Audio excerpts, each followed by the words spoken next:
Olá, gente. Boa noite. Gravando essa aula aqui para a gente só lembrar sobre o assunto que a gente parou antes da nossa primeira avaliação, né, que é o estado de defesa e o estado de sítio. Ok. A gente começou falando que esses eventos eles se dão por conta de uma instabilidade na nação, né, por algum fator que desestabilize ou gere uma ameaça, né, à nação, e nesse momento é necessário que haja uma intervenção mais severa, mais restritiva, e aí a Constituição traz essa previsão, a previsão desses dois institutos, né? Um estado de defesa e o outro, caso o estado de defesa não resolva a instabilidade existente, né? Ocorre a aplicabilidade do estado de sítio. Tá? Então, assim, estado de defesa, a gente viu lá no artigo 136 da Constituição, né, ele faz justamente a seguinte menção. Ele diz que o presidente da República, né, pode, ouvidos o Conselho da República e o Conselho de Defesa Nacional, decretar o estado de defesa para preservar ou prontamente restabelecer em locais restritos e determinados a ordem pública ou a paz social ameaçada por grave e iminente instabilidade institucional ou atingidas por calamidade de grandes proporções da natureza. Então aqui a gente extrai o que desse artigo 136 da Constituição, né? Primeiro, que o presidente da República ele não é obrigado a acatar aquilo que o Conselho, tanto o Conselho da República quanto o Conselho de Defesa Nacional dizem, né?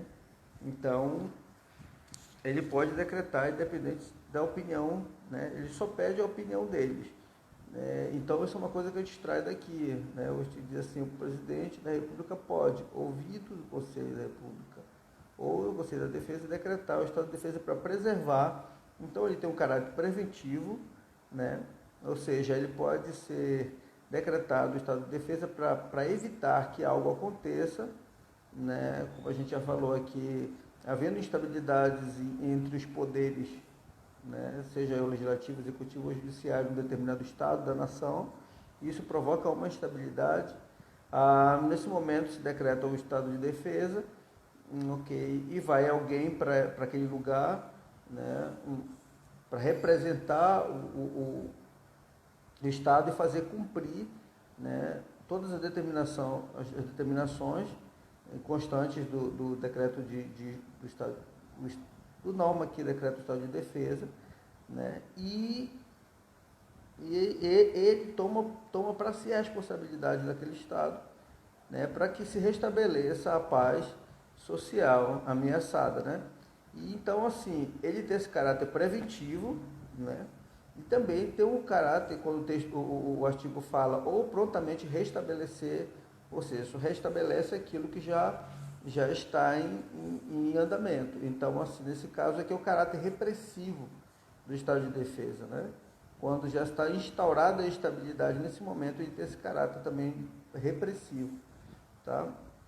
Então, essa instabilidade, né, que o Estado de Defesa busca reparar, corrigir e trazer de volta a paz social, ela se dá tanto pela instabilidade institucional, ou seja, quando há divergência, quando não há entendimento entre poderes, né, estabelecidos, ou por conta de alguma calamidade, né, de grande proporção na natureza, né, um desastre ambiental, né, vamos imaginar aqui um tornado, um tsunami, algo que destrua, mexa, desestabilize a economia, né, desestabilize a realidade daquele ambiente, daquele território, daquele estado. nesse momento é necessário, né, que haja um decreto no estado de defesa para que restabeleça a paz naquele lugar, né, devastado. Então, assim, essa decisão do Poder Executivo, ela é consubstanciada em um decreto, né? Então, o decreto ele vai fazer o quê? Ele vai especificar o prazo, né, por quanto tempo vai ocorrer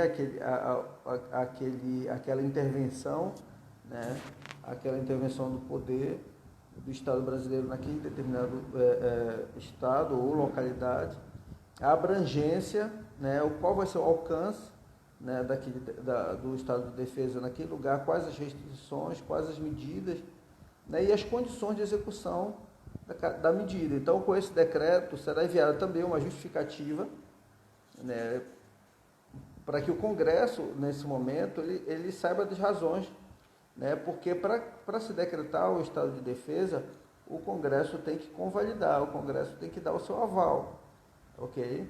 Então, assim, é inevitável se decretar o estado de defesa? Então, nesse momento, o presidente da República ele vai editar um decreto, e nesse decreto ele vai definir o prazo, né, quanto tempo vai ficar em vigência o estado de defesa naquela localidade, a abrangência, qual vai ser o alcance, né, e tudo isso ele vai preparar uma justificativa por escrito e vai encaminhar para o Congresso Nacional, para que ele convalide a decisão, né, do presidente da República, e a partir daí, né, os efeitos já ocorrerão na localidade que está passando por calamidade, por conta do estado de alguma tragédia da natureza ou por instabilidade institucional. Tá? Falamos também, aqui eu estou só pincelando, falamos também do estado de defesa, né? Do estado de sítio, quer dizer, né? O estado de sítio, a gente tem uma aula lá sobre isso também, o que é sobre o estado de defesa e o estado de sítio. Depois você pode dar uma olhadinha lá. O estado de sítio ele já tem uma previsão no artigo 137 da Constituição, né, que faz o seguinte, vamos olhar bem aqui. Ele traz praticamente uma redação parecida, né, mas a gente vai perceber que a abrangência ela é muito mais intensa.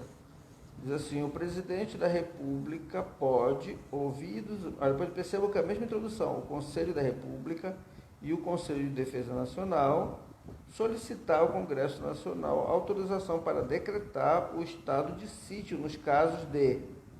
E aí ele começa a desenvolver. O inciso primeiro diz, nos casos de comoção grave, de repercussão nacional ou ocorrência de fatos que comprovem a ineficácia da medida tomada durante o estado de defesa. Então, a gente extrai o que desse inciso primeiro? Que primeiro se instaurou o estado de defesa e não foi suficiente as medidas restritivas. Ou seja, a instabilidade ela continua, né, ainda continua a ausência de paz social, ou seja, o estado de defesa não resolveu. Nesse momento é necessário decretar o estado de sítio. É isso que a gente percebe aqui no inciso primeiro. E no inciso segundo diz a declaração do estado de guerra ou resposta à agressão armada estrangeira, né? Então, também nessa situação aqui de declaração de estado de guerra ou resposta à agressão do estado estrangeiro, se aplica o estado de sítio. Tá? Eu citei o exemplo passado, imagine que por conta da situação na Venezuela, de fome, de calamidade, as pessoas invadam o Brasil através da fronteira ali em Roraima, né? E eles entram na nossa nação armados e querendo ocupar a cidade, querendo, né, ocupar o país a partir dali daquele estado de Roraima. Então, assim, nesse momento nesse momento de grave ameaça, de iminente ameaça, invasão, de guerra, né, ou aqui o texto, o inciso 2 diz, ou resposta à agressão armada estrangeira. Então, nesse momento aqui, o Brasil decreta, o presidente pode decretar e o Congresso convalidar, né, o estado de sítio, e a partir daí vai se reprimir, né, vai se reprimir aquela invasão. No parágrafo único diz: o presidente da República, ao solicitar autorização para decretar o estado de sítio, solicitar de quem? Do Congresso, né? Para decretar o estado de sítio ou sua prorrogação, relatará os motivos determinantes do pedido, devendo o Congresso Nacional decidir por maioria absoluta. Tá? Então, tanto a instauração do estado de sítio, quanto a prorrogação desse estado de sítio, a gente vê lá, vai ver já na frente qual o prazo, né? Ele pode ser prorrogado, depende de autorização do Congresso Nacional. O artigo 138 diz: o decreto do estado de sítio indicará a sua duração, as normas necessárias e sua execução, as garantias constitucionais que ficarão suspensas, e depois de publicado, o presidente da República designará o executor das medidas específicas e as áreas de abrangência. Então, assim, tem que constar no decreto como é que vai se dar a execução, né? Quais garantias vão ficar violadas nesse momento, ficar suspensas, por exemplo. A gente sabe que no estado de sítio é um estado excepcional, né? Então, nesse momento, em busca de se manter a paz social, né, o Estado brasileiro, naquela determinada localidade, ele pode restringir, por exemplo, o direito de ir e vir, o direito de reunião, né? E inúmeros outros direitos. Ele pode restringir, né, justamente para poder manter, né, buscar a paz social, que é um direito coletivo, né? Aí o parágrafo 1º do estado de sítio, no caso do artigo 137, não pode, aqui diz assim, não poderá ser decretado por mais de 30 dias, olha o prazo, né? Nem prorrogado de cada vez por prazo superior do inciso 2º, poderá ser decretado por todo o tempo que perdurar a guerra ou a agressão armada estrangeira, ou seja, ele pode ser sendo mantido. Terminou os 30 dias, ele pode prorrogar por mais 30 dias e vai sendo mantido até enquanto não se resolver, enquanto houver aquela ameaça ou invasão, né, ou a instabilidade se mantiver, né? Então ele pode sendo mantido contanto que o prazo não seja superior a 30 dias, né? Então a gente observa muito bem que a pessoa fala assim: não, mas o estado de sítio, ele só por um período, bem 30 dias já se resolve. Não, ele pode se manter por ano, né? Contanto que ele não seja sempre um prazo superior a 30 dias. Então ele pode sempre prorrogado 30 dias, lembrando que a cada prorrogação, essa prorrogação tem que ser convalidada pelo Congresso, né? A gente viu aqui também que, quando solicitada a autorização para decretar o estado de sítio durante o recesso parlamentar, o presidente do Senado Federal, de imediato, convocará extraordinariamente o Congresso Nacional para se reunir dentro de 5 dias, a fim de apreciar o ato. Então, assim, o Congresso, né, a gente sabe que todo ano ele tem, por 2 períodos, ele entra em recesso, né? Então, assim, se essa situação excepcional, né, vamos imaginar que essa invasão armada à nossa nação se dê num período de recesso, né, nesse momento será convocado, né, uma assembleia extraordinária do Congresso Nacional, né, no prazo de 5 dias, para poder apreciar o ato. Qual ato? O decreto do presidente da República, né, instaurando o estado de sítio, tá? Então, aí, a partir desse momento, todo o recesso, todo mundo aprovou em Assembleia Extraordinária. O Congresso Nacional, diz assim o parágrafo 3º, permanecerá em funcionamento até o término das medidas coercitivas. Ó. Então, assim, depois que ele volta para deliberar e, por votação absoluta, aprovar o decreto instaurando o estado de sítio, ele se mantém ali, né, o Congresso se mantém ali em regime de plantão, né, para poder saber como as coisas caminham e até o final dessas medidas coercitivas. O artigo 139 ele diz que na vigência do estado de sítio, decretado com fundamento no artigo 137, parágrafo 1º, só poderão ser tomadas contra as pessoas as seguintes medidas. Aí ele diz quais são as medidas que podem ser tomadas. Né? A obrigação de permanência em localidade determinada, né? Ou seja, naquela área, naquela localidade onde está havendo a instabilidade, seja institucional ou foi atingido por uma catástrofe ou uma situação ambiental, né? Uma ação da natureza, né? Um fenômeno da natureza, um tornado, um tsunami, algo que provocou uma calamidade naquele lugar, né? É uma das restrições que pode ser impostas pelo poder executor naquela localidade. Está previsto no artigo 139, inciso 1º, diz a obrigação de permanência em localidade determinada, ou seja, ninguém sai dessa localidade, todo mundo está proibido. Ok? Coloca as Forças Armadas ao redor. No inciso 2º, diz a detenção em edifício não destinado a acusados ou condenados por crime comum.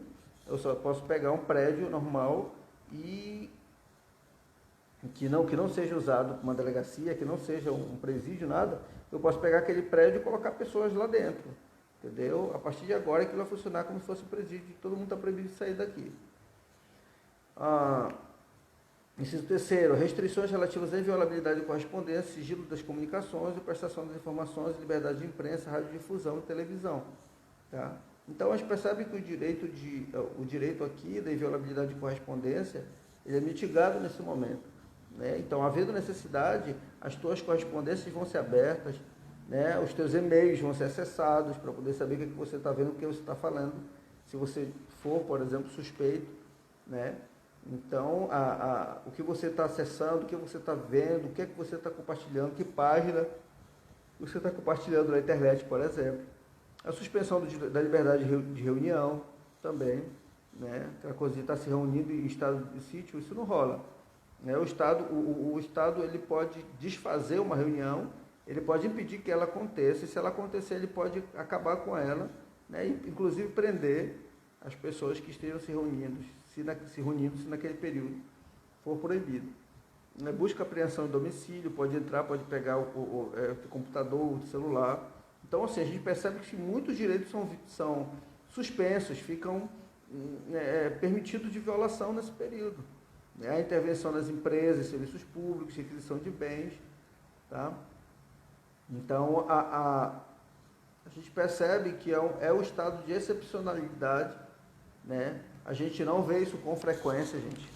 Né? Isso daí justamente por conta dessas restrições intensas, né? Essas violações, né? Suspensões que eles chamam dos direitos fundamentais, né? E tem que só colocar em prática mesmo em situações excepcionalíssimas, tá? Excepcionalíssimas.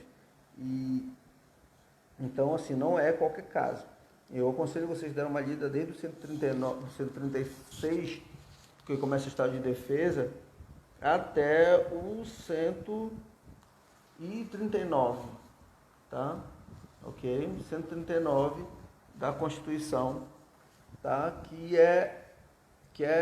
Nele vão estar as respostas que a gente precisa para essas duas situações que vão estar presentes na nossa segunda avaliação, com certeza. Tá? Eu vou encerrar o vídeo agora e vou fazer um outro para a gente começar a falar do nosso novo assunto, tá? Que é sobre as Forças Armadas, ok? Que aí vai dar continuidade a partir do artigo 142 da Constituição Federal, ok? Vamos lá.